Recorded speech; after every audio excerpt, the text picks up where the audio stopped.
Sa Eastern Visayas, tungod sa nasinating halos way huno nga pag-uwan, nining si Manaha, misuyla ang tubig sa kasapaan nga misangpot sa pagkakala sa duha ka kinabuhi.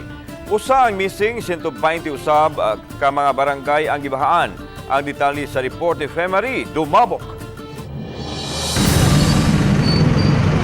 Gipaybaw sa Office of the Civil Defense sa Eastern Visayas nga moabot na tanan sa 235 ka mga barangay sa rehiyon ang apektado sa mga pagbaha.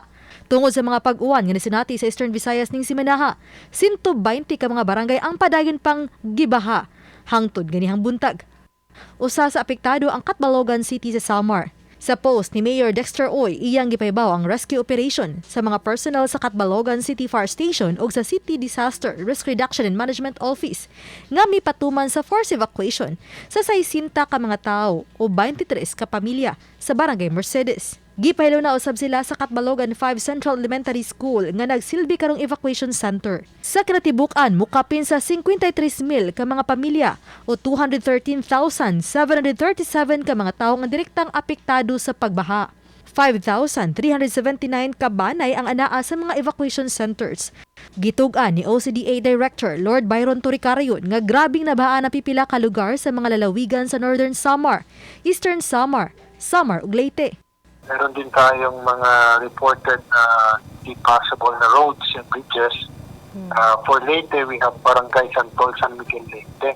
The road, kilometer 49 plus 700 to KO 49 plus 900. In Eastern Samar, yung right top Borongan Road is not possible. At Tetsi Hipapadlas Navas Rawis Road is also not possible. For Northern Samar, we have Barangay Zone 1 Katubig, Northern Samar, and Biliran, we have Nabal. Tungod sa mga pagbaha, usa ka sakop sa Philippine Military ang nakala samtang mipahigayon sa search and rescue operation sa Northern Samar. Laing duha usab ka mga lalaki sa Borongan City sa Eastern Samar ang missing. Usa kanila ang nabangalang patay. Dugang ni Toricarayon nga aduna nay 4 ka mga lungsod ang mideklarar og state of calamity. Daghan usab ang mga lokal nga kagamhanan ang mideklarar nga kanselado ang trabaho sa gobyerno ug sa klase. 4 municipalities have already declared a state of calamity.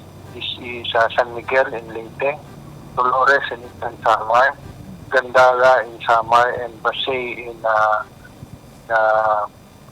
Samar also. So far, wala naman tayong reports of canceled flights, only canceled na fast craft trips going to Cebu from Ormoc. Samtang daling tabang ang gipadangat na sa nagkadiyang ahensya sa gobyerno sa rehiyon, sama na lang sa mga relief packs. Uban ni Godfrey Rilleno Glans Gabutin.